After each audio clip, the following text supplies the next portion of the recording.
And now, podcasting from the sun-scorched desert Southwest, weighing in at a combined total of 340 pounds, Brad Winchester, Tyler McDowell Blanken, are Gimmick Infringement.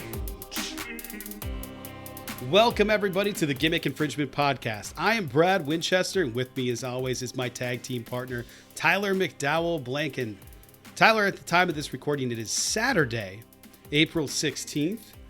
Battle of the Belts 2 is going to start in just a little bit here. How you doing today? I'm doing so well, Brad. Battle of the Belts 2, the NBA playoffs. I think I really underestimated how much I love the NBA playoffs. I know I said March Madness is way superior, but I think I was just in my feelings and in the moment. Last month when I thought U of A, our beloved University of Arizona men's team and women's team, frankly, were going to do something, and they didn't. But I'm doing so well. We got wrestling, we got hoops. I'm here with you. It's a Saturday, like you said, and I think we have a lot of important topics to address today. How are you, my friend? I'm doing well. I'm thinking about tomorrow. Tomorrow is Easter. I have a brisket on the smoker. Why don't we start there, Tyler? Easter. Let's go. Easter. We were going to wait till the end, but I feel like this is a better transition. I love the audible. Actually, you know what? Let's not. Let's do it like this. Listeners, viewers, we have an Easter present for you at the end of the show. Hang with us. But I'm ready to go. Tyler, let's just jump in. No time wasted. I'm here for it. My first question for you, Brad. Again, if you're new to Gimmick Infringement, Brad and I ask each other 3 questions. We have no idea what each other is going to ask, but we just roll with it. My first question for you, partner. We got to start with Samoa Joe versus Minoru Suzuki. We can't begin anywhere else. I have 2 questions for you on this one.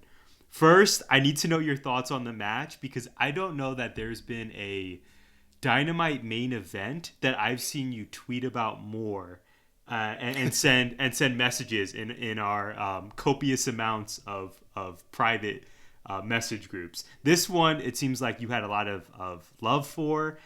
You said there were several moments that were meme-worthy in the match. So I got to know your thoughts on the match itself first between Murder Grandpa and the Samoan Submission Machine.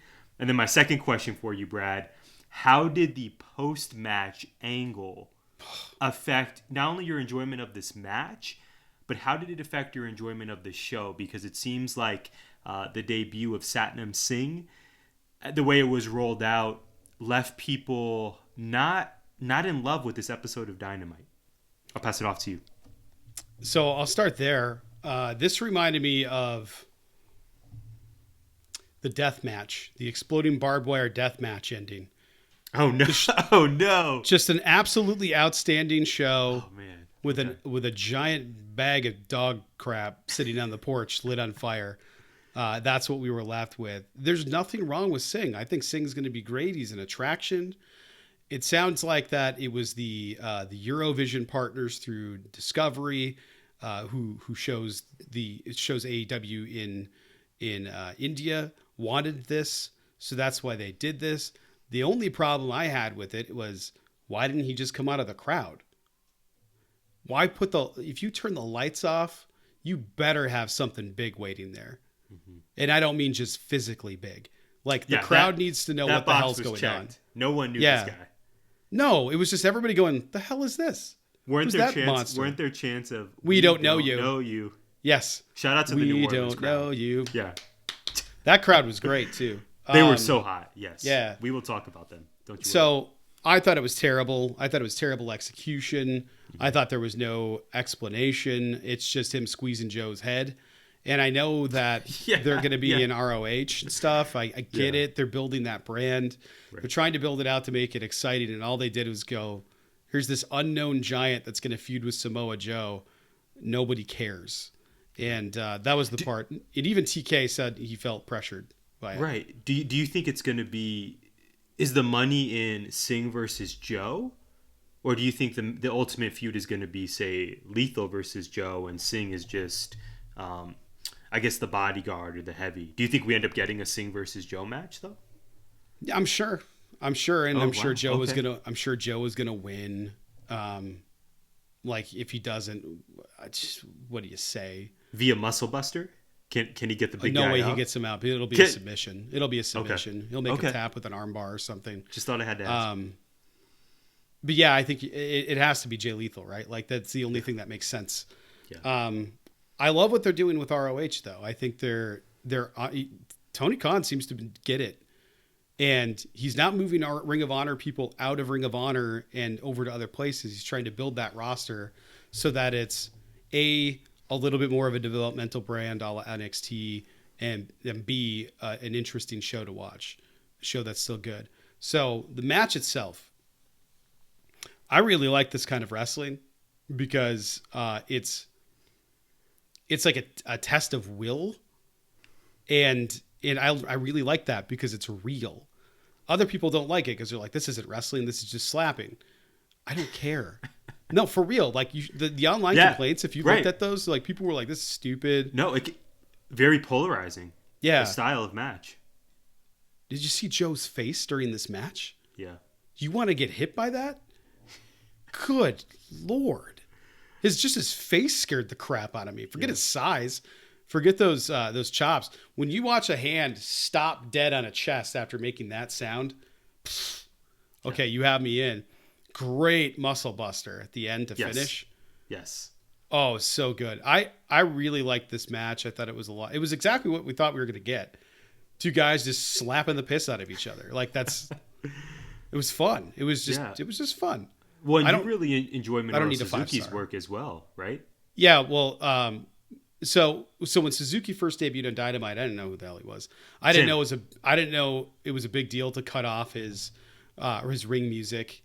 People were upset that they didn't get to sing the part of the song because that's like his thing.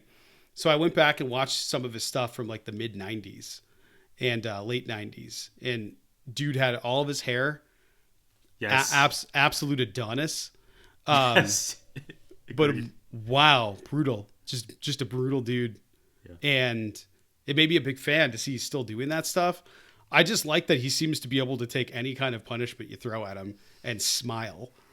It's nuts. It's kind of scary. It's gnarly. Yeah. Murder Grandpa is a great way to put it now. Yeah. Yeah. What did you think of the match? And the angle at the end. Yeah. I really enjoyed the match like you. It was frankly, the style they wrestled is not something I'm very familiar with. It does feel, to my understanding, very New Japan-esque. And I can't say that I really follow New Japan or have any knowledge of its history. I think that's kind of a blind spot that I own in terms of my wrestling fandom. We'll have to fix that soon. Yes. It was so fun. Like you said, the chops at the beginning, I was totally here for because they were brutal, and the match just felt very unique on this card. And this card that was really well executed for several reasons, which again, I'm sure we'll get into later. But I love the match, and similar feelings to you, my man. The post-match was just not needed. I really think I would have been happy with Joe winning this ROH TV title, and then we close the show that way. Like you said, I'm a sucker for surprise debuts, but it seems like the lights out gimmick, as well as Tony Khan will make a huge announcement this week, is being overdone at this point. I think you kind of take away how special it is when it happens so frequently. That being said, if Tony Khan announces that, say, Athena is signing with AEW, I will take back this statement. But the lights out just seems like a bit of a trope at this point. And like you said, Brad, if the lights are going to go out, when they come back on, it needs to be someone that we're going to know. Yeah. And I think this was a glaring example of, well, if we are going to use the lights out gimmick so often, it has to be well executed. Like you said, it makes so much sense from a business standpoint in India. And maybe this guy ends up being something. Maybe he can actually work down the line. But this was not great, and really did not send me home happy, even though the rest of the card, I thought, by and large, was really well done. Yeah, I thought so too. There were some problems in there, but I thought I actually hated the way that the match started with all of the chops, not because it was unexpected. It's where it should have happened. But we got it at the beginning of Penta and Punk. So it just ended up making it look like the things that opened and what bookended the show was way too many chops. You're so right. You're so right. They were very similar. Man, those matches were way too similar, I thought. That's a great point, man. I did not consider that. You are spot on with this one. Yeah, I was probably not as up on this show. I think, I don't know, man. There's that tag match though between tag FTW and Swerve and Keith Lee. Oh my gosh, that's my favorite match. That was my great. favorite match of the week. That was great on AEW television. The women's match. He did a moonsault off of Keith Lee's chest. That was incredible. Yeah. And Starks and Hobbs went over. That was not my match of the week though. Hangman against Cole was my match of the week. But we'll get to that. Okay. If we for disagree nothing on that one. If for nothing else, the super kick off the moonsault to the outside. Yes. Perfectly Shout out to timed, Ricochet. perfectly placed. Yeah. Yes. Yes. We didn't forget about that one. Actually, I don't even know if it is. It's hard to disagree with you. That match was great. I love that tag match. It definitely was not Marina versus Sky Blue. No, that was.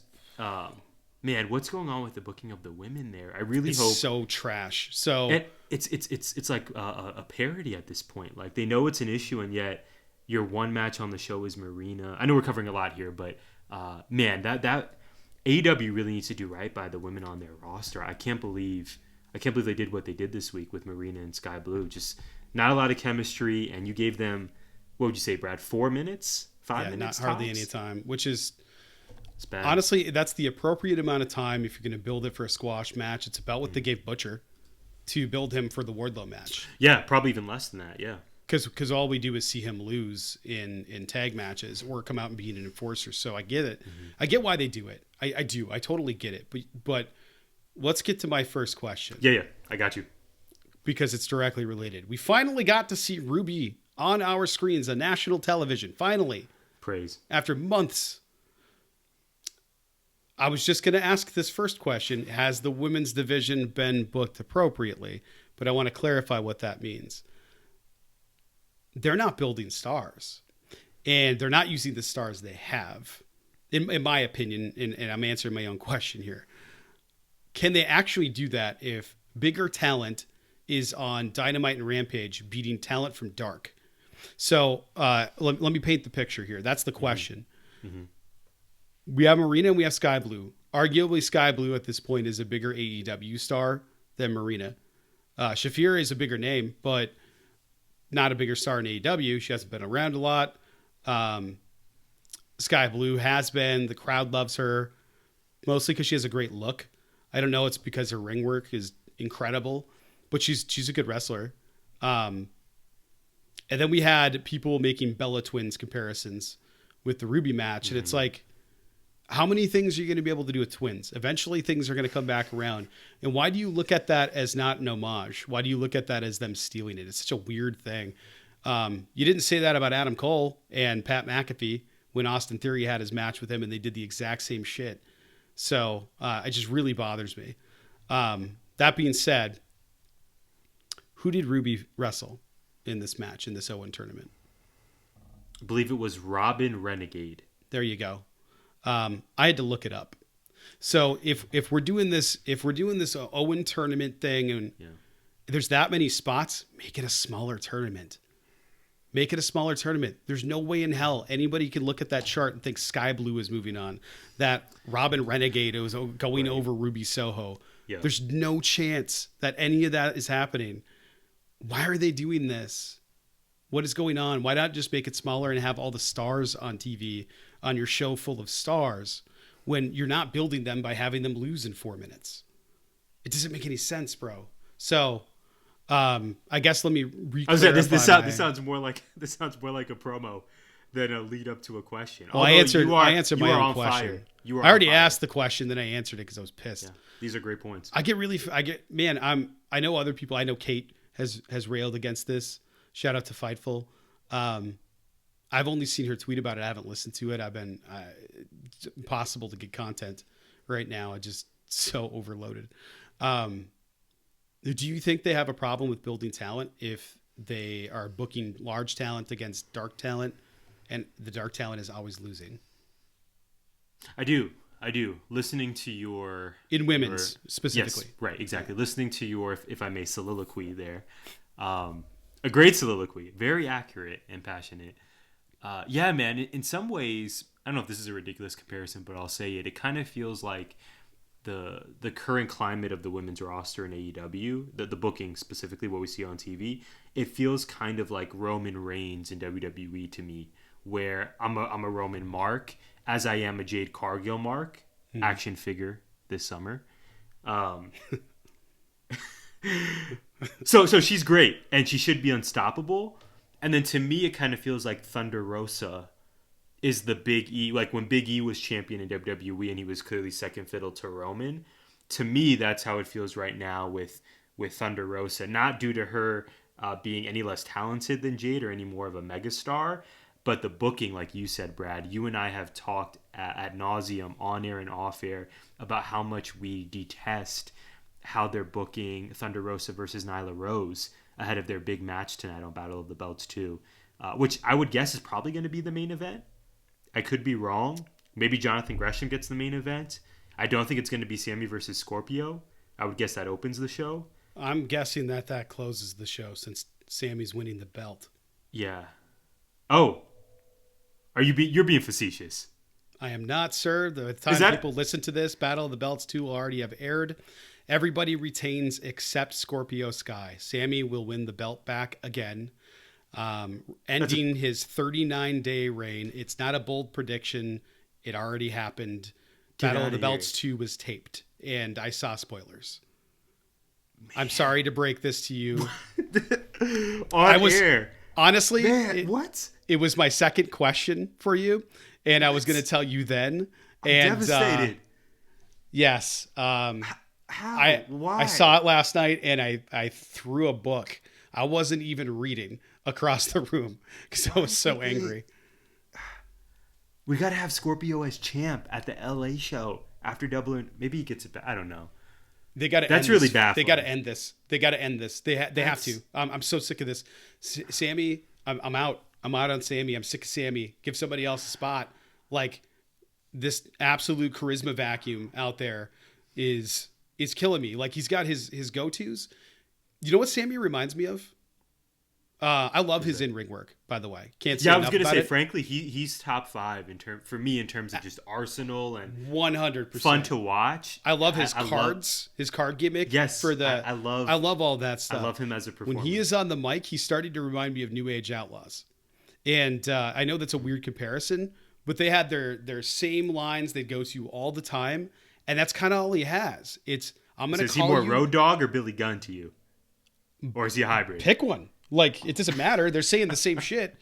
Like, they're going to go out there. The only time that was an exception is when they were in DX and they did DX together things.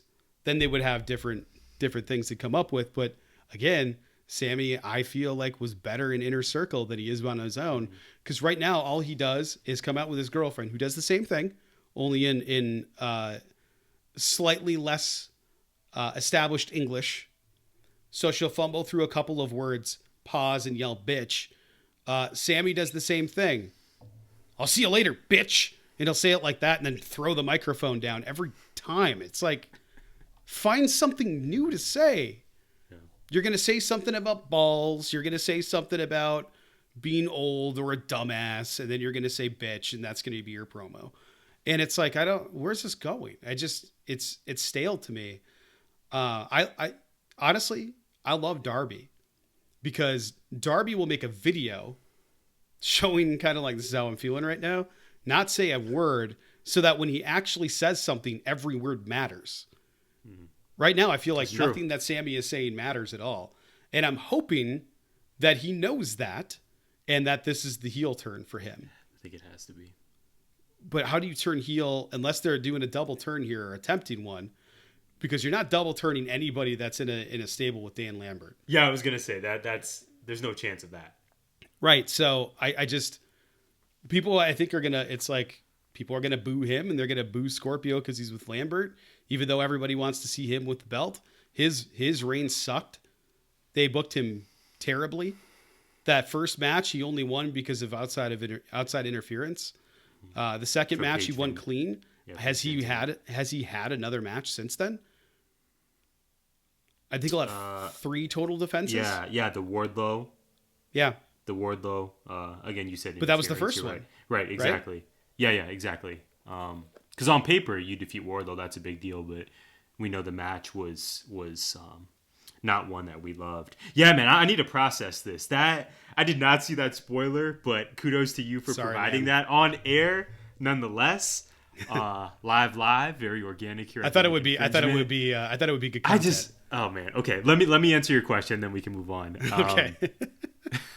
So to me, Jade kind of feels like the Roman Reigns of unstoppable, great build, megastar, so on and so forth. Thunder Rosa, the build with Nyla Rose. Thunder Rosa, as you verified for us, retains at Battle of the Belts too. So hopefully she can now move on to, I think, a feud that's worthy of her star power. And frankly, Nyla Rose should be a huge deal. Yes. I don't get why the booking just is, and a so, baby face. Yes. Speaking of turns, please, Nyla babyface turn. Yeah, man, I agree with you though. The not knowing how to book the women. I think I was a bit skeptical of that argument maybe early on in AEW, like, hey, give them time, let it play out. The dreaded let it play out. I think we've really reached that point now where it's like, man, who is running this? Does Tony just... Clearly he's aware of it because he reads the internet. He reads what's on the internet. I just don't understand how the build has been so poor. And I think the Marina versus Sky Blue match, as you said, was evident of that. And then, like you also added, Brad, Ruby versus Robin Renegade. I think they're capable of doing better as a company and giving the women more time. And like you said, building more stars. Ruby, you and I were so excited for Ruby coming into the company, as I think a lot of our listeners and viewers were. Really, and it seems like after she lost to Britt in New York, it's just been, okay, I guess she's on Dark, because like you said, I haven't seen her in months. She was in that tournament, and then the TBS title tournament. Thank you. It was that gnarly bump after she took that gnarly bump on the outside of the ring. Yeah, against Nyla Rose, right? Yes, and I just don't remember seeing her ever since then. Yeah, that's true. She was. I saw her in Dark. I saw her doing Dark matches, and all I can think is maybe she got hurt. They're keeping it quiet, and we don't know she's everything. been doing coaching, and the Dark matches were to get the ring rust back off after she got cleared. I have no idea, because I imagine Tony wants her out there constantly because she's a star, and she's one of the few that they have that are stars. Yeah. Unique as well. Yes. But I think Thunder Rosa needs to be a heel. I want to see Thunder Rosa become a heel. She's like the only real babyface they have right now outside of people that have debuted that are bigger names, Tony Storm, Ruby Soho. But do you remember how good of a heel she was? When she was NWA champion, she came in as a heel against Sheeta, the AEW champion, and she was great as a heel. Yeah, she got the crowd hot, and they were all actors. Right. And before that, when she was on NWA proper, like the NWA Power weekly show a few years ago, I would watch that pretty faithfully back before they signed Tyrus. And I don't watch it now. But she was a great heel, man. They paired her with Melina, and there was a third woman. Oh my gosh. She's one half of the Hex, Allison Kay, and man, I'm going to look this up. But anyway, my point was that they paired Thunder Rosa with Melina, and they were total heels. They were a heel faction, and Thunder Rosa was just the ass kicker of the group. And she was great. It's awesome. So maybe you're onto something there, Brad. They have an issue. They have a problem with the women's division, and it's not due to the lack of talent there. Right. I hope they get it right, Brad. I really think Me too. This is something they need to focus on if they want to get to that upper echelon and really just, I don't know, just make us happy fans. I don't like what's going on. Neither do I. Hit me with your question too. Let's cleanse the palate here. Oh wait, we can't do that yet. No, we can't, Brad. We have something up. What's going on, Tyler? We do. So speaking of things that I love, we have the second edition of our latest segment on Gimmick Infringement, Back in the Day.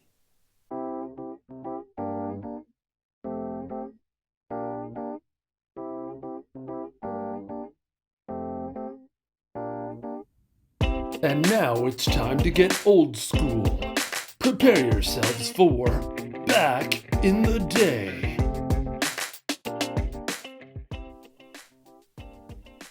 So let's kick this off in chronological order. Tyler and I talked last week and never actually coordinated this. We said we're going to watch this Kenny Omega versus El Generico match. Turns out there are several. And I watched the match from 2008. I believe it's on YouTube. It is Independence Day. Independence Day. So it's Kenny versus El Generico in a small place with a pretty good sized crowd. I don't know how many people were there, maybe 500 people. Commentary is referring to him. I don't know what their accent is. I don't want to get it wrong. Not US. Keeps calling him Kenny Omega over and over again. Omega is doing this. Omega. Very strange. So many chops. Tons of arm drags. Lots of top rope punches. Couple of drop kicks, drop toe holds. Generico gets in a lot of offense, and then Kenny comes back. It's pretty slow in the beginning. It's fun. Kenny's obviously the heel here, playing it up to the crowd, and the crowd is just dead. Just a terrible crowd. At one point, Kenny gets on Generico's face and rakes his forearm into his eyes and into his face. It's pretty great. It's a fun match, and then it picks up. Couple of Hurricane Ranas. There's a tope con hilo from Generico to the outside. Takes out Kenny. At one point, Kenny gets Generico into the crowd and throws him onto an empty chair and runs to kick him in the face or do something. Generico reverses it, slaps him, and runs back and just starts chopping the ever-living hell out of him in the chair in the audience. Generico also ends up hugging some lady for a while and then holds her hand up. It's awesome. It's classic El Generico out there. It's amazing. There's so many references for commentary of AJ Styles, Kevin Steen, all of these popular wrestlers that we know and love. The crowd finally gets into it.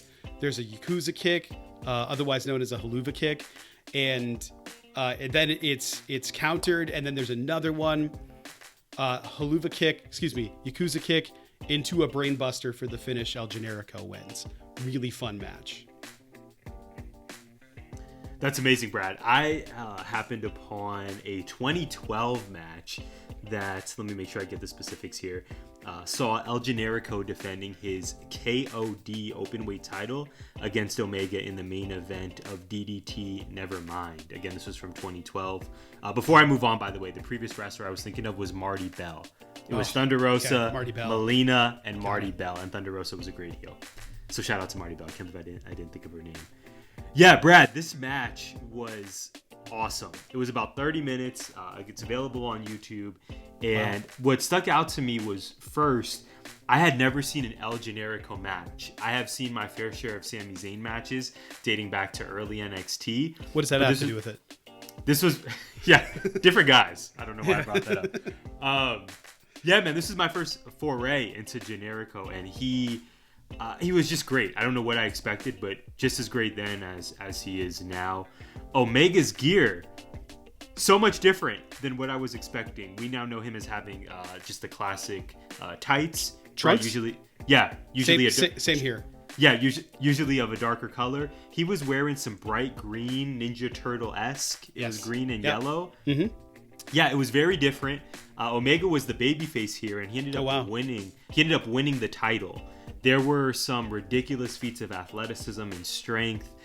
The tope con hilo, like you said, the haluva kick or Yakuza kick. Omega also had this move where both guys were on the top rope, and he basically, I don't know what the name of it is, but like you pick someone up and then you just drop them. You go to the mat, standing on the mat, and then you just drop the guy onto the turnbuckle on the ropes. Ooh. Someone did that at WrestleMania as well. I need to figure out the name of it, but like you just jump and then they just fall behind you and are dead after. Spots were incredible. Babyface Omega is just as awesome as heel Omega, and I love Sami Zayn. I love El Generico so much. This was so fun, and I can't believe I didn't realize there were multiple matches of these two, but doesn't it make so much sense that these two had epic encounters on the indies? Well, one of the things that spawned this for me was because I saw Kenny was tweeting out something about DDT not just being comedy wrestling, and then Sami Zayn replied to it saying DDT did all this stuff and it's great in ring work and all this stuff, and you're talking about a match that happened in DDT. So it's I'm really excited about the AEW Japan partnership. My God, they're partnering with DDT. We're getting New Japan crossover stuff, bro. Okay, so my next match that I have to watch, I want to watch all of them. I believe there are 4. A couple of them are an hour long. Kenny Omega against Okada. Oh, Omega Okada, dude. If we get Okada in AEW, it's very possible. I don't even know. I don't the IWC isn't going to be able to handle it, and Yeah. for a variety of reasons. There's going to be all the WWE guys that are just WWE guys that are like, this is never heard of him. Who cares about this guy? And everybody else going like, see, this is the best in the world. I don't care. It's going to rule so much ass. I cannot wait for this. To steal a line from Warhorse. Thank you. Yes. Yeah, that would be amazing. I forgot to mention the amount of Snapdragon suplexes well from Omega. One of my favorite non-finishers in the business, by the way. I know we haven't seen Omega on AEW TV in a wrestling capacity in a while, but Brad, the V-trigger plus Snapdragon combo, just deadly. Yes. I think that could be a finisher on its own. Every half Nelson suplex I've ever seen. Every time I see like a half and half, I don't know. That's just like murder a person. So like watching Generico give the Yakuza kick into a brain buster. You get kicked in the face and then dropped on your head. I just yeah, of course you're not kicking out from that. There's no way you're kicking out from that. Kenny Omega wore the same gear in this match. This match was about 15 minutes. And it was a good one. And he had the light green trunks with the light green knee pads with the Omega symbol on the knee pads. Right. With the shorter, moppier, curly blonde hair. Yeah. Totally different look for him. It was cool.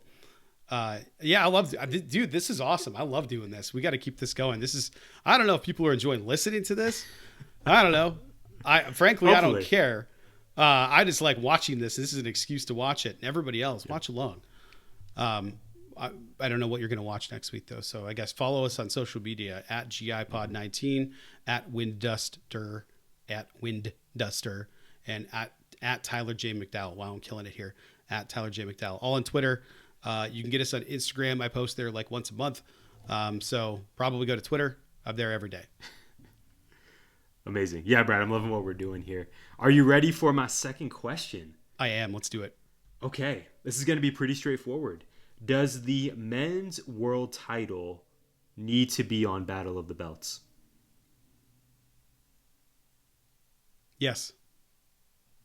So I don't care about this Battle of the Belts as much as I should. I don't think, even if I didn't know the results already, I wasn't excited for. Were you excited for Thunder Rosa versus Nyla Rose? Because not as much as I want to be. We should be hyped for this match, but instead it's like, we know that Nyla's just going to lose. So there's no way they're giving her the belt back this soon. There's no way Thunder Rosa's dropping it this soon. She hasn't defended it once. So why would we do it like this? The match I am, because I haven't seen it. I'm excited for all of it. I can't wait for Gresham. I can't wait for that match. Yeah. That's the match that I'm most excited to see Gresham tonight. versus Castle, yeah. Yes. Dalton Castle's awesome. So yes. Gresham, great worker. So Gresham and Castle, they're probably going to put on a show for us. And then Sammy versus Scorpio is probably awesome. But Cole versus Hangman could have headlined this thing. And they're not. And they should have. Jade has a match on this. Does Jade have a match on this? No, she does not. So she's having it on Dynamite or Rampage next week, right? It's Rampage. Marina Shafir versus Jade is going to be on Rampage. Yeah, that's right. So this relates to my third question. So I guess I'll wait to ask you this, but I can't believe that it's not on there. It's not really Battle of the Belts if it's Battle of some of the belts. It's battle of 3 of the 5, but one of them isn't even AEW belts. Yeah. Well, correct me if I'm wrong. I believe the main event for the inaugural Battle of the Belts was Riho versus Dr. Britt Baker. Yeah. For the women's championship. So I love that. Great the women's match. title. Yeah. The women's title being on there seems to be a consistent, I guess, expectation, if you will. I do find it curious that on your belt show, the men's world title isn't. Like you said, imagine if you put Cole versus Hangman on this. It seems like the general excitement for the show and probably the inevitable ratings would skyrocket, would it not? Yeah, and I'm okay with having the women's. I'm glad the women are being highlighted on the show. Absolutely. It's just not all of them are, and these matches are. There's just no star power. I love Riho. I love watching her work. She's 45 pounds, but she just like she lays it in there, man. Like her kicks and stuff look like they hurt like hell, but she put on that match with Britt. Nobody in the world thought Britt was losing. Nobody in the world thought Britt was losing. Yeah, it was a foregone conclusion. And it's the same thing here with Nyla and Thunder Rosa. This build sucked. I hate it so much. So we're getting a match that seems like it's a throwaway. It's just a match to have a title defense. And you put him against somebody, you put Thunder against somebody that's incredible on the mic and in the ring, who isn't getting to talk for herself. And it just bums me out. My favorite part about Dynamite last week didn't happen on Dynamite. It happened after Dynamite. It was a 16-minute segment with Blackpool Combat Club calling out Ricky Starks to get his flowers from New Orleans. Oh, man. And Ricky, then Danhausen came out. Such a big week. Yeah, Danhausen came out, and that was great. He cursed William Regal, and it was hilarious. And then Hook came out. Heel. And then total heel. Yes. And then Ricky came out, and then the Acclaimed came out. And the Acclaimed, one of the lines got cut out. Yes. And it was so obvious too. The cut was. Yeah, and I think it was a Bounty Gate reference that got cut. Was it really? I never heard what it was. Yeah, I saw somebody. I think it was the Professor Nick Harrison. Was there? Yeah. And said that it was cut out. But yeah, I loved that. That was such a great segment. I'm glad it wasn't on TV. It wouldn't have made sense. Perfect after the show kind of thing. Yeah, all of Stone Cold out and having Steve Weisers with the crowd. Even though he lost and Raw ends and the good guys lost, it almost always keeps going and then stunners everywhere left and right. Yeah. But send the crowd home happy. Absolutely. Yes, exactly. So I'm glad they did that because it would have ended with that turd of an ending after the Samoa Suzuki match. But bro, I don't know how these belts aren't on your show called Battle of the Belts. It's just not if they're not there. I'm glad Gresham is getting national TV time. Oh yeah, super happy for that. Yeah, that's a win. That's a win for all parties involved. But it's not an AEW belt, so it's not AEW's Battle of the Belts. It's just battle of some of the belts that exist. Right. Exactly. Yeah. And it's yeah. Okay. I have thoughts, but go ahead. Yeah. No. I just to I guess close up this one. I agree with you that you have the TNT and the Women's Championship on the show. Amazing. You have 4 talents that you and I are big fans of as talents, right? We've already talked about this: Sky, Sammy, Thunder Rosa, and Nyla Rose. But the builds for both of these matches have been so less than. Yes. I think the lack of excitement for this show is not unique to you and I, Brad. I would imagine a lot of people listening right now or watching probably feel really not overwhelmed, feel underwhelmed by this, which is a real disappointment because I really dig the whole Saturday Fight Night promotion. Granted, again, I gotta like balance hoops with wrestling in terms of my viewership these days, but the Suns don't play till tomorrow, Brad. So I am all here for a Saturday Fight Night. I don't need to worry about the Warriors and the Nuggets. However, this card, the build is just, I think it's been definitely more of a miss than a hit this time. Yeah, but you know what's been built up right? 19 Media Group. It's Always. Time once again for the state of 19.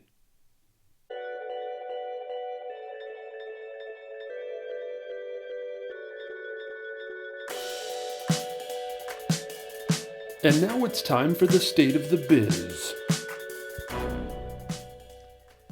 Brad, here we go. 19 Media at 19M Group on Twitter, 19mediagroup.com. We have such amazingly talented colleagues. Let's hear what's going on with them. You can check out Warren Shaw's interview with Jim Heck, co-creator of HBO's new original series Winning Time, The Rise of the Lakers Dynasty, on the latest episode of Dope Interviews. Amazing. Speaking of Warren, the guys at the Baseline dropped a special 2022 Baseline Awards episode, virtually handing out awards to the players who stood out and made the greatest leaps this season. Amazing. JP and James, the fellows over at Dunk Tales, released a new interview with Silver Screen and Roll's Anthony Irwin. Tap in as they discuss all that went wrong for the Lakers this year. And there was a lot. Oh, yes. Oh, man. I had to get that. I had to get that in there. Precipitous decline. Yes, we love Mo, good friend of GI, has you covered with all the latest in golf and hip-hop. Check out his recent episode of Hidden Gems Golf for RBC Heritage coverage. His other show, Hip Hop Hidden Gems, is back. In the latest episode, he celebrates the music and career of Big Daddy Kane. Speaking of being back, Brad, Close Up Magic has returned. Our dude, Stephen Cameron, has announced a rebranding of his show focused on all things Orlando Magic. Give it a listen. And why don't you give this a listen? Are you as excited for the NBA playoffs as we are? Desmond Powell dropped an official playoff preview episode of Hip to the Games. Check it out. If anyone was on the fence about checking it out, Brad, I think you have convinced them that Hip to the Games is it's just that show, man. We love Desmond here. Yeah, Desmond, much love. Hopefully you like this read as much as the last one. Well, speaking of things I like, Brad, I believe you have a second question that I am eager to hear. I do. I feel like we've talked about all of the rest of my questions questions already. We've not held anything back these past 40 minutes. We've covered a lot. Absolutely not. Yeah, I feel like we've rocketed through most of it. So here, I'm going to give you the question. I'm going to give you a second question within it that I thought of while we were in here talking about what do we do with this. Okay, here we go. Now that Sammy has won the TNT title again, I love the breath into the microphone was. I thought and still think you were messing with me, man. I can't believe. I'm sorry, man. I don't understand this. Continue though. He's lost. I feel like the title has lost its luster. How do you book it going forward? And because I feel like we touched on this a little bit, do we get Fuego 2 in the AEW game? Okay, so if I'm understanding correctly, first part of the question, booking Sammy / the TNT belt. Yes. And then the second part, Fuego 2 in the game. Yes, and that one's optional because I feel like we touched on the first one a little bit. But go ahead. Yeah. I'll try to give you concise, interesting responses to both. I'll go with the latter first. Yeah, the big news broke this week thanks to the good people over at Fightful. Hopefully, we're getting an AEW wrestling game as soon as September. Let's go. Which would rule, because that's not that far off at all. Do we get Fuego 2? No. But hopefully they have a creative player, and I'm sure you will use your skills and talent to create a Fuego 2, my friend. And then you'll find a way to send it to me somehow in the video game universe. So that's super exciting. Sammy and the TNT belt, if I can believe your spoiler that Sammy is our new champion, he has to go heel with his lady, Ty Conti. And ultimately, I would really love that belt on Andrade. I think Andrade is... I'm worried he's going to lose to Darby this week, Brad. I'm excited for the coffin match, but that's Darby's match. I don't see Andrade winning that. However, I do see Andrade winning the TNT title. I think it's time for him to have gold in the company, unless Miro is returning. Yes. And maybe Miro reclaims TNT, reclaims the title as a babyface, even though I think he's ready to be in the heavyweight title conversation. But ultimately, I think this ends up on Andrade, and hopefully we can just inject something new for that belt. I think we've seen Sammy with the belt already. Maybe a heel Sammy would be a bit different. But like you, I'm just kind of down on his character right now. His on-screen character. Yeah. I don't know. Does Scorpio reclaim it at Double or Nothing? What did that do? What sense did that make if they hot potatoed it? I would hate that. I would hate really that. stuck on I this. know they've done stuff like that in the past. Yeah. I just don't care about this feud. It's not good. No, It's really bad. It's Dan Lambert and two guys who don't need a mouthpiece that are being booed relentlessly because of Dan Lambert, and then Sammy, who's getting mixed boos and cheers. So he's like crappy John Cena. I don't really know. Less charismatic and smaller John Cena. Like being booed, being cheered simultaneously. People love him, people hate him. His in-ring work is unquestionably some of the best in the company, maybe in the world. I love watching him wrestle. I just don't want him on the mic right now because everything he's saying is not good, and I don't know that it's his fault. I hate all of this so much. I don't want to see them wrestle anymore. I don't want to see Scorpio versus Sammy in any combination. If anything, I want Ethan to get in there and take it from him. Oh, wow. That would be good, and then maybe you start a feud between those two. Because Scorpio wants his belt back, and that breaks that up. Sure. Maybe that's the play here. I don't know, but get that belt off Sammy as soon as humanly possible. You know they're going to do some more nude pics with it, and that's going to be the thing. And then he will start getting booed. And it's like, people are like, oh, I can't believe, I saw people talking about this online. I can't believe people are mad at Sammy and Ty Conti finding love for each other. And it's like, no. This is just stupid on TV. It has nothing to do with their personal lives. It's just stupid. It's a dumb angle. Yeah. It just is. I don't know. I don't even know what else to add to that. It's just crap. Yeah. I'll just add the idea you brought up of a Scorpio versus Ethan. I would even add maybe there's a world where we get a Sammy versus defending against Scorpio, defending against Ethan. Maybe it's a triple threat. That would be great. That would be great. There's so many talented dudes on the roster who are deserving of the spot and the shine. And frankly, I love the TNT belt. When Brody Lee was champion, God rest his soul, man, the stuff he did for that belt. And I would even argue Cody, with his weekly open challenge series. That was great. Such a great run. Yes, that belt was. I wonder what happened to that Cody fella. That belt was just being positioned as really, I think, the fans' favorite championship in the company. And lately, then Darby had it, and then Darby had it. Darby made that belt. Miro's run. Wow. By far, no disrespect to the late and great Brody Lee, but in my opinion, Miro by far had the best TNT title reign. Yeah. I mean, you're not wrong there. It was godly, was it not? Darby made it important. Yeah. And then Miro took it off him. Cody made it matter. Yeah. Darby made it important. Miro made it the best belt in the company at the time. Yes. And that I don't think that would have been true if Kenny wasn't belt collecting. If Kenny wasn't the belt collector at the time, I think that the AEW belt would have mattered more. Only because he dropped the Impact belt and yada yada. I don't know that any belt was as important. And right now it's the least important belt in the company. That belt doesn't matter. They turned that into the current US title really quickly.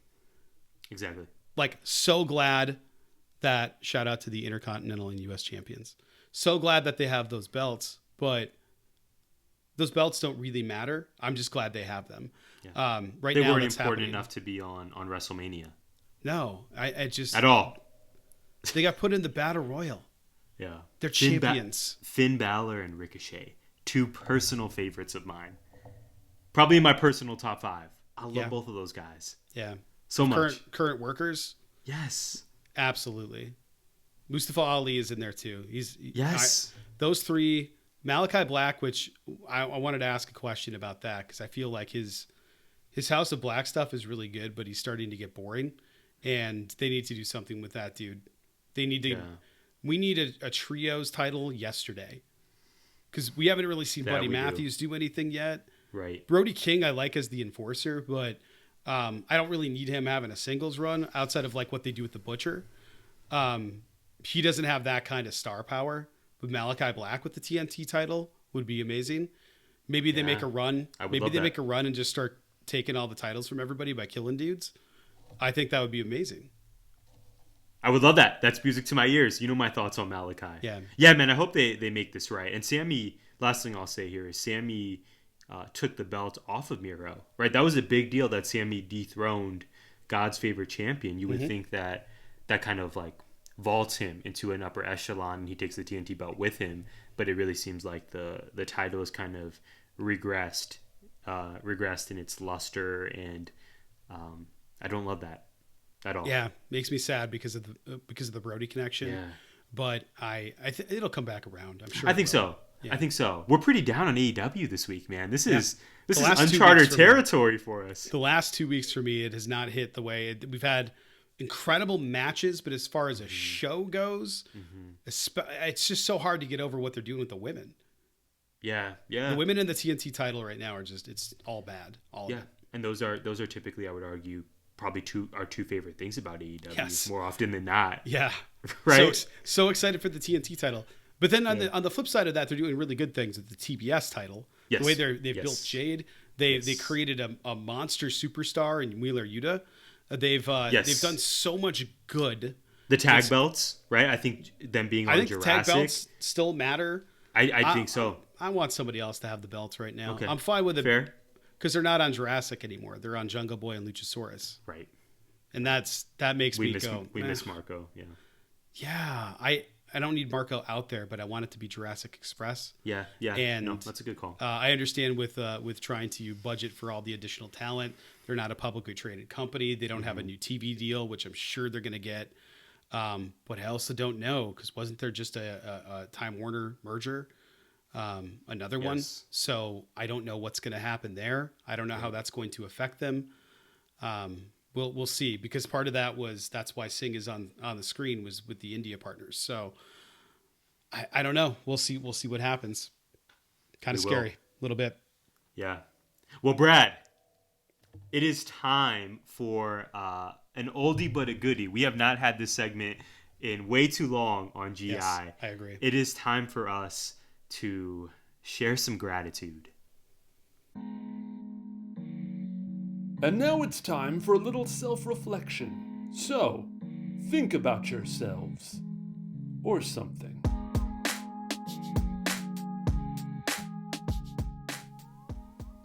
All right, Brad, we brought it back. Man, I have 2 moments of gratitude here that I would like to express. So first, I am grateful for education. I know you already know about this, and I shared this with some close friends. I am applying for a master's program at ASU. Please forgive me, it is ASU. As you may have heard, I now work there. They do pay my salary, but I'm taking advantage of the employee tuition discount. It's called qualified tuition reduction. I think it's a thing at most universities. Yeah. But I'm utilizing it, man. It's only $25 a credit hour, or it's only $25 a credit. So I'm able to get my master's for, I think, like $700.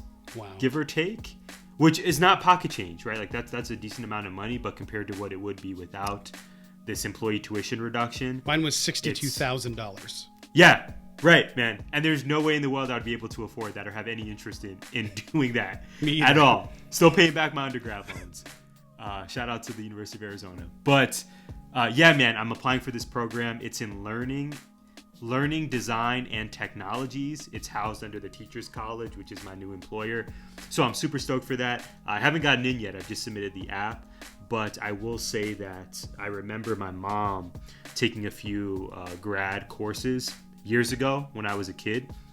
And though she would never admit to this, and I don't even know if this is the actual truth, but I feel like her raising me and doing everything she can to provide for me took precedent over her own academic ambition. So in my mind, if everything goes well, 2 years from now, when hopefully I get this degree and do well, I think I'll feel like, man, this wasn't just for me. Like, it was truly for us and for my family and for my mother in particular to kind of, if I make it on my Cody Rhodes-esque soapbox, like it's to fulfill what her goals were as well as my own. So I'm super grateful for that, man. I will definitely keep you posted. And then secondly, I am grateful for vision. I did not tell you this, and I don't know if you can actually see, pun intended, but I have contacts in, man. I went to JCPenney Optical today. Lens crafters can kiss my ass. And they never got back to me. I had a really nice DM exchange with the Lens Crafters account, and they said, okay, someone's going to get back to you. We've elevated your case. No one's gotten back to me, Brad. So like a bad relationship, I just moved on. I found my self-worth, and I was at JCPenney Optical today. Really nice lady. Her name is Shannon. And Brad, when I tell you, it took me about probably 20 to 30 minutes to try to get these bad boys in, try to get these contacts in my eyes. It finally happened. The last time I tried, I think I was maybe 15 years old, and it just didn't work out. I struggled with the whole putting something in my eyes. I got it done this time. The contacts are ordered. New frames are ordered as well. They're not as fly as yours, Brad, but I got some new eyeglass frames, and man, I'm just super stoked. Maybe when I play basketball now, I'll be able to see the hoop that's all the way down on the other side of the court instead of squinting. I'm hopeful, and I'm grateful for vision and education this week.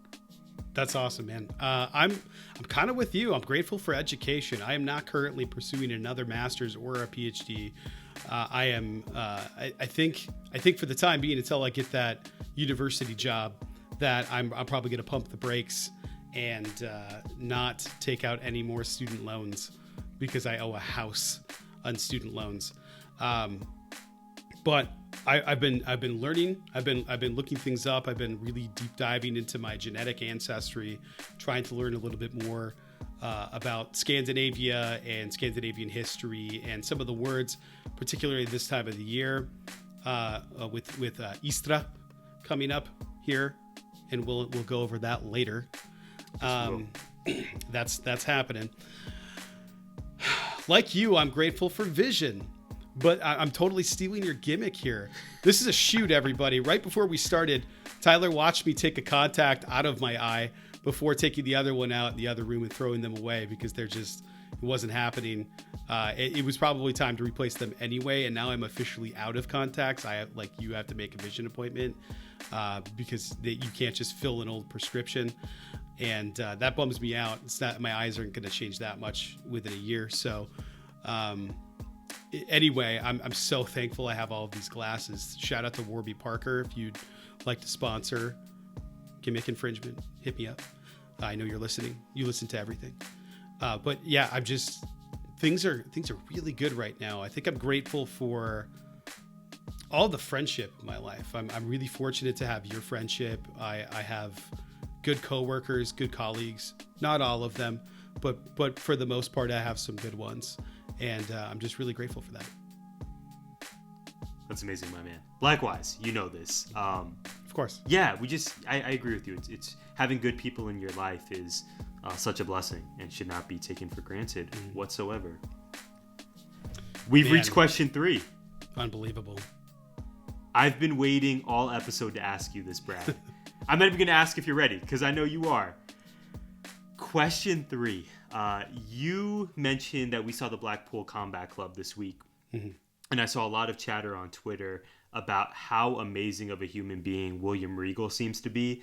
The fact that he sold a Danhausen curse yes, is not something that was on my bingo card for 2022. It was so perfect.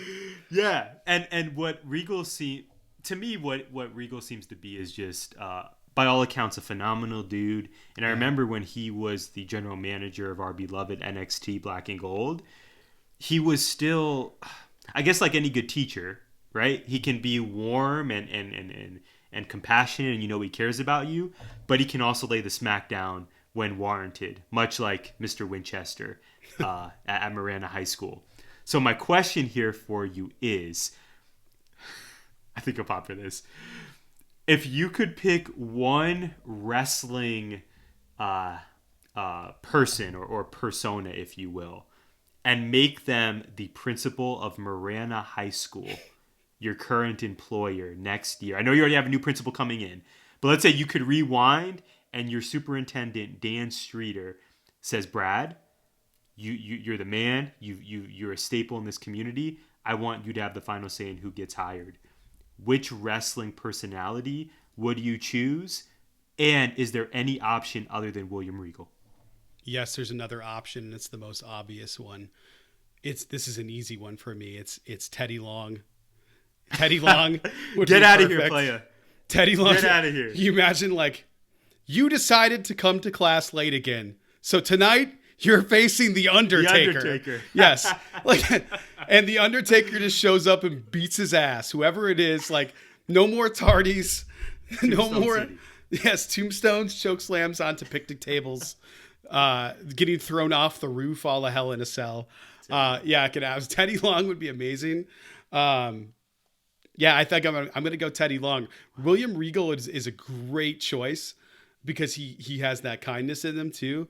I like Teddy Long because I'd be infinitely entertained. I don't think you can go wrong with either guy. I love that. The slogan there is "You can't go wrong with Long," right? Like Teddy Long is Print the shirts. the new Marana High School principal. Sorry, Caitlin. I'm thinking about who else it could be. I think William Regal is a great one. Man, Malcolm Bivens would be so good. Entertainment value. Entertainment value. Would be immense. Sorry, I just popped myself thinking of Jimmy Hart. As The mouth of the South. Just out at lunch with the bullhorn yelling at everybody. You do have a wonderful assistant principal who does have the Yes. the horn gimmick. So Yes. I think that could be seamless. Shout out to Sheila. We love Sheila Nakarati. Yes. Man, I don't know. Who do you have? Is it Regal? It's Regal. Okay. But I completely accept your Teddy Long choice.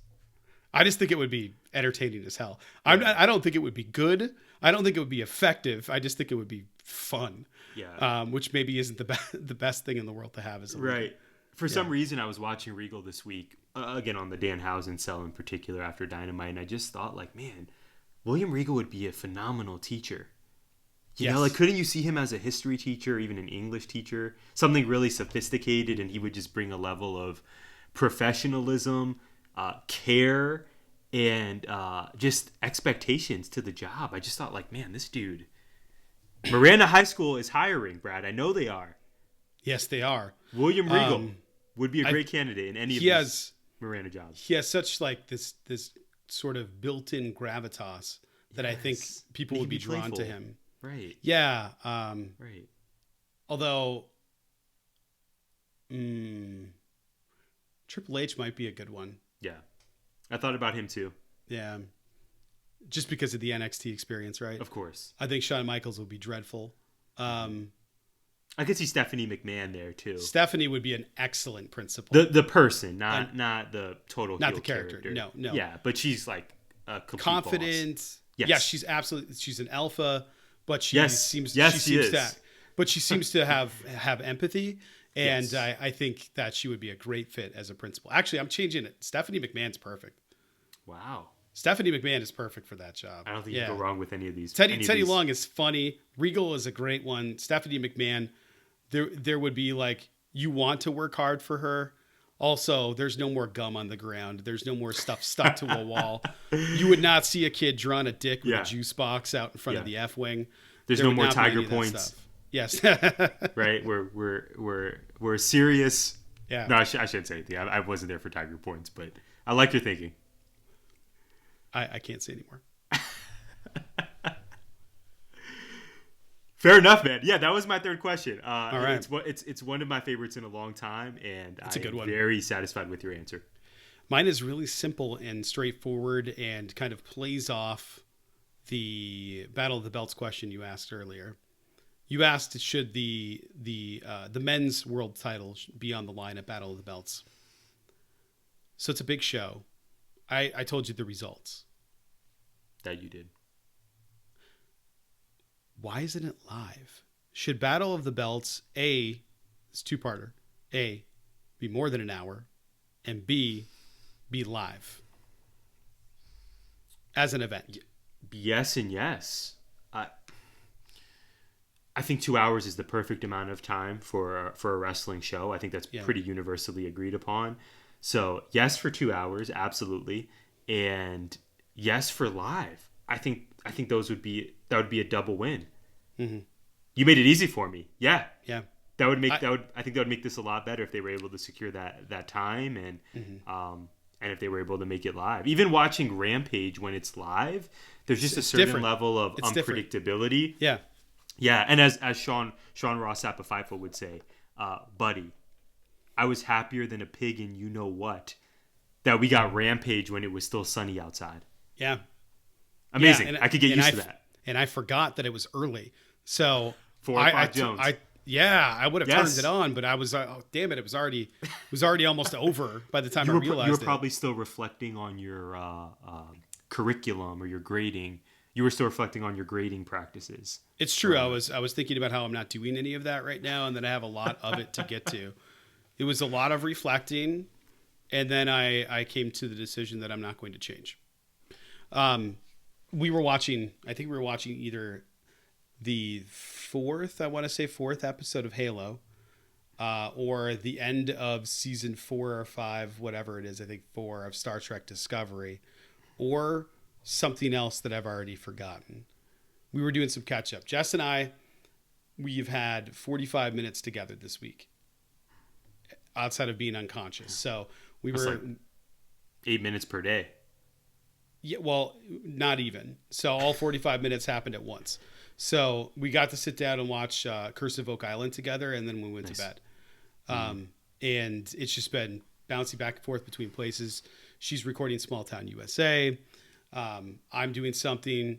Congratulations. Shout out to Carmen, by the way. Congrats on the wedding. Carmen got married? Finally made it official. Yeah. What? Been Did I living miss together. that? Yeah, it was a simple thing, very small, but congratulations to Carmen. Yeah. Get out of here. Congrats, Carmen. Yes. And Jess was busy there as one of the witnesses. And then I was busy, obviously, Wednesdays. You know what I'm doing. Mm-hmm. And it's just been a lot of work, a lot of bouncing around, sharing time, deciding who's going to have the computer this week, and all of that stuff. So it's just managing it has been a lot. So I'm thankful that we got the time, and I'm thankful that tomorrow I get to spend the day with the little fam in here. So really excited. Yeah, that'll be a beautiful situation. Well, speaking of Easter, Brad, you, I was going to say approached me, but you simply texted me with a really brilliant, timely idea. You want to share your vision, and then I think we have some matches and storylines to discuss here ahead of Easter Sunday. Yeah, I really wanted to do an Easter-centric episode similar to what we did with Christmas, but I feel weird about that because, well, I don't want to get that offensive. So this is what spawned the idea. On Rampage, Hangman Adam Page defended his belt against Adam Cole. The finish of the match had Hangman wrapping barbed wire around his arm for his buckshot lariat, which ended up just being a forearm to the face, and then taking it off, putting it on Adam Cole's head like a crown of thorns, and dead-eyeing him mostly onto the floor after Hangman's sweat slipped off the table and they just both ended up on the floor.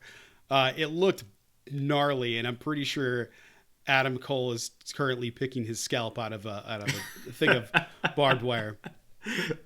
The online reaction was really mixed, with Eric Bischoff, of all people, saying, "You think that's funny?" after he did similar shit. After he did a spot of people falling off things in the same venue that Owen Hart died in, despite being told not to do that. And it wasn't long after that. He just did it anyway. Stuff like that. Get out of here with that. I also don't even know if they were thinking about that consciously. Probably were. It is before Easter. But my guess is, let's just do this. I'm giving you a dead eye. I'm going to put this on your head because that's where you land in a dead eye. It might have just made sense for the match to have a count out. I don't get it. So it made me think like, well, I know I've seen worse stuff than this, that it's more offensive than this little crown of thorns thing here. So first of all, I wanted to talk about Istra, or Ustra, if you are pronouncing it differently. You hear it pronounced Ustara as well, because the Americans. Istra is the goddess of spring, and it's where the word Easter comes from. The goddess of spring is an Anglo-Saxon goddess, and they pledged to and thanked the Anglo-Saxon goddess by having festivals, and they would hide painted eggs, and they would put bunny motifs on all of their decorations and things. I don't know if this sounds familiar to you at all. Just a little. So in an easier way to convert the pagans that lived in England to Christianity, let's just co-opt this thing that they're celebrating by making it about the resurrection of Christ after he is crucified. On the third day he rose again. Let's just sort of merge it, and then it'll become sort of this tradition of eggs and spring and all of this stuff, but we're honoring Jesus at the time. So looking at that, I was thinking the people that were saying this stuff about like how offensive this is are probably also painting eggs right now, getting ready for the Easter bunny to leave treats. Why? Because a man was murdered and then rose again. I have a problem with that for a variety of reasons. For those of you that don't know, my master's degree is in Christian studies, and this is not something I learned until afterward. But I always thought, like, well, what are we doing here if we're knowingly and willingly just sort of Easter bunnies and stuff? So, which are totally real and legitimate for those of you that are listening with your kids. A couple of years ago, I came across something, and I didn't bother watching it because I wasn't into wrestling, but it piqued my interest. And I went back and took a look this morning when I was thinking about these things. Tyler, we have several examples of Easter creeping its way into matches, or Christianity in general creeping its way into matches that are way more offensive than a dead eye through a table. Yes, we do. I was looking off camera a moment ago at the unofficial list you sent me, and some of these I'm familiar with. Some of them I am not as familiar with. We have examples such as Vince, as in Vincent Kennedy McMahon versus God. I do remember that. I would also add Miro versus God. Yeah. Yes. Arguably my favorite feud of yes. 2021. Inoki being crucified, Undertaker's cross symbol that he would tie people to, Ministry of Darkness days. I was scared out of my mind of that group as a kid. Brother Love, Reverend Devon. You remember when Batista was his head? His deacon. He was deacon. Yeah, that's right. Man, what a time. Can you believe that? Jake the Snake Roberts using his Born Again status as a character, blending real life for sure. And the crucifixion of Sandman by Raven in ECW. Also, the Easter Bunny at Vengeance 2003. So out of these, Brad, I mentioned Vince versus God, Undertaker, Devon as well, even Jake the Snake Roberts. The one that by far stood out to me was Sandman and Raven. Yeah. Of course. So I did a Google search of this to just kind of refresh my memory. And man, I forgot how much people disliked this angle when it was happening. ECW, Paul Heyman, the powers that be, really swung for the fences with this angle. We know ECW did not shy away from controversy. Raven, the Sandman, and how do I say this concisely? Basically, the whole angle here was that Raven had brainwashed the Sandman's wife and kid to join his cult. This ended up with, I have the information here, Brad. Let me see. You gotta love some good dead air. Tyler, Raven's son, brainwashed, branded Sandman as a drunk. I believe the infamous crucifixion, yikes, happened when Sandman defended his title against Too Cold Scorpio, but then was ambushed by Raven and his group, The Nest, which led to them crucifying Sandman, literally, at this show. And everyone loathed this decision, Brad. I look at this through 2022 lenses, and if people are upset with what happened with Hangman versus Cole, as you laid out for us, could you imagine a wrestling company trying this? And do you think there's anything that will ever resemble this in a wrestling ring again? Can you see at next year's Control Your Narrative Easter edition? Ooh. Do we get Austin Aries versus Tyrus and somebody gets crucified? I sure hope I'm not speaking this into existence, by the way. For clarification, I have no interest in seeing this for several reasons. But what do you remember from Raven versus Sandman, Brad? And there's just no chance we ever see anything like this again, right? No one's zero gonna do this. Zero chance. Yeah. I'm shocked that the Vince thing took place in 2003. It seems like that particular pay-per-view, was that the same pay-per-view as the God match? I think it was the same pay-per-view. So you have a good memory for this. I think it might have been. There was the big melee that happened, and I know the Easter Bunny ended up in the ring with like JBL and a bunch of people, and then JBL beat the shit out of the Easter Bunny. And in the God match, Vince went out there and was like, and now it's God, and they lit the corner with bright white light.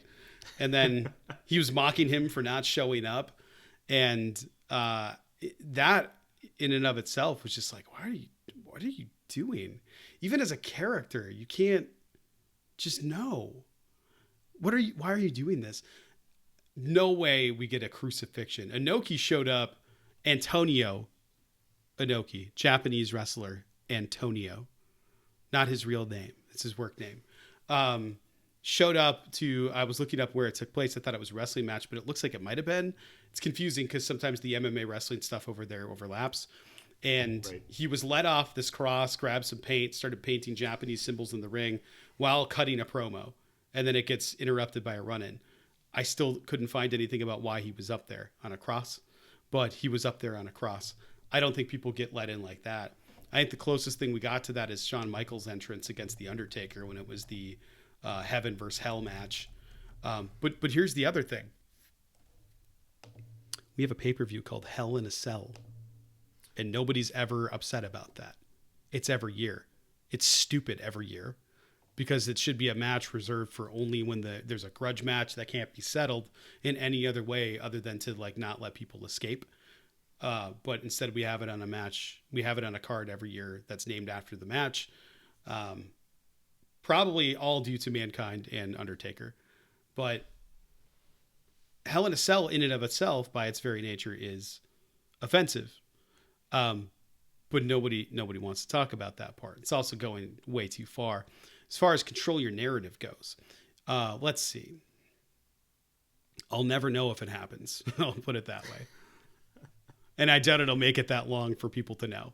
Yeah, I completely agree with you. Has anyone, this is a complete aside. I was also, by the way, while you were speaking there, I was listening and I was looking up Undertaker's crucifying of Stone Cold.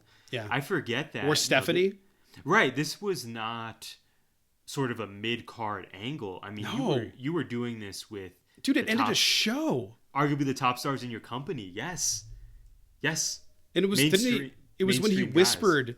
One of them whispered who the higher power was, right? The higher power, yes. He whispered in his ear, and then Austin was going, no, because he was tied while they raised him up. Yeah. And they're like, by God, who is it? Yeah. Yeah. Yes, absolutely. My aside was going to be, just with control your narrative, I don't remember any wrestler who has had such a precipitous downfall as Braun Strowman, a.k.a. Adam Scherr. It really seems like, man, this guy... 5 years ago, you could see him headlining a WrestleMania, and now he's doing control your narrative business. I'm a big fan of the ESPN 30 for 30 series. I feel like at some point we're gonna need a Braun Strowman 30 for 30 on. If he's happy, that's great, but I think the guy, to me, it seems like there's been a bit of a downfall. And of course, we won't talk about his hair decision. That's what I was gonna say. Or wedding attire, which I don't know helped his case at all. The 30 for 30 needs to be... The 30 for 30 just needs to be on the thing he's growing out the back of his skull. Yeah, it's just like... What is that dude, thing? You got to just shave it all off. Just let it go. Just let it go. Like, if you're losing a little of it, just lose all of it. It's not worth it, bro. Like, it's that looks like ass. It's not, like, even good as a wrestling gimmick. Unless you're going to be in, like, the... I can't even... Like, the oddities, maybe that works. Right. Like... Yeah. If Don Callis comes out and starts playing circus music and gets on the mic, follow him out, I guess, with that haircut. But otherwise, right. Excuse me, the Jackal is what I meant to say there, not Don Callis. But man, it's terrible. The Crocs, and like the tight athletic shirt to a wedding. Yeah, man, controlling his wardrobe. He is controlling his wardrobe. The last thing I want to say about going back to Sandman versus Raven is, I kind of highlighted this earlier, but I think I just want to remind us that ECW, there was a lot of controversial stuff on that show, and largely the crowd ate it up, and we were rooting for how much of an alternative it was. I wonder why what was it about Raven versus Sandman that even back then when it was happening, people were not on board with? Is it simply just a matter? Is it the family aspect? Is it simply just a matter of, man, this is religion, and we know that there are a few topics you don't discuss around the dinner table or at the workplace, and religion is one of them. I find it interesting that, man, this was ECW, this was Extreme Championship Wrestling, and yet this segment involving Sandman being crucified brutally was frowned upon with the audience. I think Christians feel like they own all governance over any type of crucifixion, even though it wasn't theirs to begin with. It's part of a religious symbol, which is why I find it strange that it gets used in like chocolates. Like Easter, you could go to Walmart and buy a big chocolate cross. And I just think, like, are we buying chocolate guns and knives too? Like, the hell are we doing here? You know what this cross is a symbol. I get it. Have it in your house to remind you of the faith. Have it in your house to remind you of the sacrifice. A chocolate cross? We're just going to eat that? We're just going to pretend like that's okay? Bro, one of them had cherry filling. I want you to think about the symbolism here. I'm breaking this cross open with my mouth, and there's blood coming out, essentially. It's not great optics. Oh my gosh, what are they doing? So I think, but it says Easter on top, so it's okay. I think if you use the cross or the crucifixion in any other context, it feels like it's co-opted, and that can breed offense. I also think people are looking for excuses to be mad. You and I are upset because the booking sucks for the women's division. You and I are upset because turning out the lights for an unknown giant that could have been built way better was stupid. You and I are upset because of 95% of WWE booking, outside of WrestleMania and some of the bigger pay-per-views. I'm not upset about this at all. I thought it was awesome. I thought it was cool that they did it before Easter. I don't have a problem with it at all. I don't get why people are upset about it. Like, what if they did it in June? Are people going to be mad? Like, it's most of the year months away from Easter. I'm pissed. Like, cares? And they'll say it in a Danhausen accent, like you just did. Yes, they will be very upset. This is very nice, very evil. Dumping him on his head through a table wearing thorns. And you're gonna see Daddy Magic coming out, just the wide eyes. Just he's got a T-shirt now. Yes, yes, I know. Macho I sent it to you. Just like you did. Yeah, you broke the news to me as you often do. Yeah, yeah. I don't. It's different if they tied somebody to a cross. It's different if somebody was nailed to a cross, which in ECW I could see actually happening, especially if New Jack was involved. I don't. There it was so violent as I nailed the microphone. It was so violent that maybe that was the problem they had with it. It wasn't symbolic. It wasn't Cool Hand Luke. It wasn't when Cool Hand Luke has to eat all of these eggs and he's laying on a table, and everybody's standing around him and he's laid out like Christ. Or if it's Superman and Zack Snyder just puts it in your face when he floats out the side of the ship with his arms extended after his dad says, "You can save them. You can save all of them." I think if you're using it as symbolism, you probably shouldn't do that in a wrestling show. If you're tying it directly to it as a way to evangelize or to comment on Christianity, that's not what happened here. None of those things happened here. Adam Cole got dumped on his head at the end. Mm-hmm. Like, I don't get it. Would people be offended if they beat the piss out of the Easter Bunny? Right. That would probably be seen as sheer comedy. Yes, because it's a guy in a bunny suit. Right. Because there's no way it would be the real Easter Bunny. Kids. No, we can never do that to the real Easter Bunny. Yeah. No way. No. Yeah, so I don't know, man. Thinking about all the other ones, it's just, it seems to be Easter references, and maybe an Easter basket gets thrown out there and somebody gets hit with an egg, or somebody gets hit with chocolates, or gets hit with a basket. You got to stay away from that stuff. I think about it like, have we ever seen somebody get hit with a menorah? Have we seen any kind of references to Ramadan? Because we had Hassan. The only other time religion got brought into it was the bad Muslim terrorists. And that failed miserably. Yes. It That was ruined the dude's awful life idea. almost. Yes. Yes, around 9/11. Yes. Not good. Yes, death threats from the building. Yeah, let's use 9/11 and Islamophobia to get this guy heat. Yes, good lord. And the guy's Italian. He's Italian from Chicago. Like nothing about this feels good. No, every little nothing about this. Yes, nothing about this is good whatsoever. Let's not do this ever again, please. Yeah, and I feel like that might not be off the table. I feel like somebody's going to do it. If it's not going to be AEW. It's not going to be ROH. I don't think.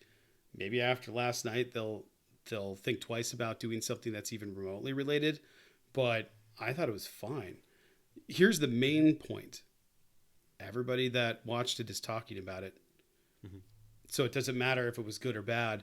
People are talking about it. Maybe that drives a pop in the ratings next week. People want to see if they do anything else so they can continue being upset, or they can continue to laugh at people that are upset.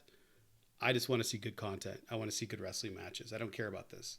I thought it made sense for the spot. I don't know why it has to be more than that. Yeah, well said. You present a compelling case. Brad, I think we got about 5 minutes left, and I think that's just enough time to have WWE notes from the week. You are much better and much more consistent at following the weekly product. I did want to point out that it seems like we are having quite a few rematches set up for WrestleMania Backlash. So we know that, as no one is surprised, we're getting Ronda versus Charlotte again, but this time an I Quit match. I will be interested to see which way that goes, as I think a lot of us have been underwhelmed by Ronda Rousey's return. We are getting Cody versus Seth too. I am terrified that they're going to give Cody 50-50 booking, which you have predicted for several weeks. But finally, we are unifying the tag belts at WrestleMania Backlash, which sounds ridiculous to say. Should just be Backlash. We are going to see the Usos against RK Bro. I know you tweeted about this. I think you are hopeful for this match. Please fill me in on your thoughts on these matches being ran back. And also, if you have any notes from WWE this week that you think are worth pointing out. Did I miss anything good? Rhea Ripley pinning people. You missed that. That's a good thing. Yes. Especially the way that she pins it. There's lots of commentary on that. I have absolutely heard about that, actually. Cackling. Even Sean Rossap reported in on that she said she knows exactly what she's doing when she does it, which I think is hilarious. Usos versus RK Bro is going to be great. I don't know that we've seen them for a while. I know they went to Raw and they had a match, but I think it ended up being the triple threat. It was like RK Bro and somebody, and Usos in theory they had a match. But this I think is going to be great because RK Bro has been on fire. They're so much fun to watch. Yeah, they're so over. Riddles looks like he'll have fun no matter what he does, and Randy Orton's having fun because of Riddles. So I love watching them. They've had some bangers this year, and we know that the Usos are great in the ring. So I think this match is going to surprise a ton of people. By the way, the Uso splash, who does it better? Either the Usos or Wheeler Yuta? I love Wheeler Yuta, but I got to go with the Usos. Yeah, have to. It's their namesake. It's too pretty. Yeah, but Wheeler gets up there, man, and he I does. think his looks so much. I don't know if he executes it as well, but his looks so much different because he's so long. He's just lanky and very tall. Right. So he's not like just thick upper body like these guys. Yeah. So it's just a totally different look. So I always pop for an Uso splash. It's great. Or the RKO out of nowhere from either of those guys. The Bro Derek is a great name. I think that match is going to be great. Mm-hmm. Cody versus Seth too. We're going to get a great match. It's probably going to end up being Seth. I don't really care about this. Ronda versus Charlotte. I don't care about this either. I just don't. I'm glad they're doing an I Quit match. At least it makes it interesting. But sure. Ronda sucks so much in the microphone. Just get her a manager. It's not that hard.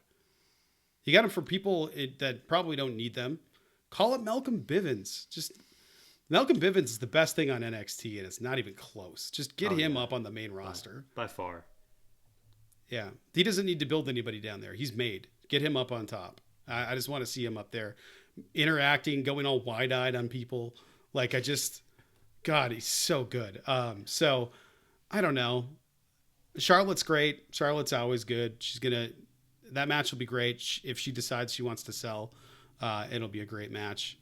I'm curious, like you, to see how it goes, but I don't really care. I don't really want either of them to have the belt. So, what do Bailey, I? Where are you? We're waiting for you. We predicted you at the Royal Rumble. It's got to be. And then the night after WrestleMania. That has to be when she returns, right? Like, she shows up at Backlash. Man, I'm gonna say no. I would want to say yes, Brad, but I've predicted her return so many times. She'll show up with The Rock. Yeah, I was gonna say I have no clue. I'm not gonna say Fiend. it's yes. The Rock and exactly. The Rock and the Fiend will come in with Bailey, and they'll resurrect somebody too. Somebody will come back from the dead. Maybe Undertaker. Maybe Undertaker. Yeah. You said it well, my man. I think that's a proper way to close the show. I had a blast with this one. We covered this was fun. We did so much ground. Yes. And I hope everyone listening or tuning in enjoyed it as well. Yeah, man, this is a good one. This is really fun. I want to say hit the website up for new content. There's nothing there yet, but hit the website up anyway. Go reread what we've written and share the love. Tell people. Get us on social media. I already dropped it, but we're at GIPod19, at Windaduster, at Tyler J. McDowell. We have a Facebook page for the podcast. We also have an Instagram page for the podcast, which I feel like is constantly being built as we try to better manage our social media presence. And we also have 19mediagroup.com and 19M Group on Twitter. You can search 19 Media Group on YouTube. Get to the channel. Our playlist is up there. You know that if you are watching this right now. Check out the other great podcasts in the group. We have some big names on podcasts this week with dope interviews, and between them and the Baseline and all this other NBA DunkTales, all this other NBA content this week as we hit playoffs up, we got you covered. That's huge. Like we said, we hope you enjoyed this. Thank you all so much for tuning in, and we'll see you on the next episode. Happy Easter, everybody. Happy Easter. If you celebrate, we hope you have a really great, blessed day. And also, just be safe out there. Yes. We hope everyone's doing well. Take care of yourselves. And like I said, we'll see you on the next episode. We look forward to it. Gimmick Infringement is a part of 19 Media Group. You can listen to us on Apple, Spotify, iHeartRadio, or wherever you find podcasts. You can also find us on YouTube via the 19 Media Group channel. Please like, subscribe, comment, and share.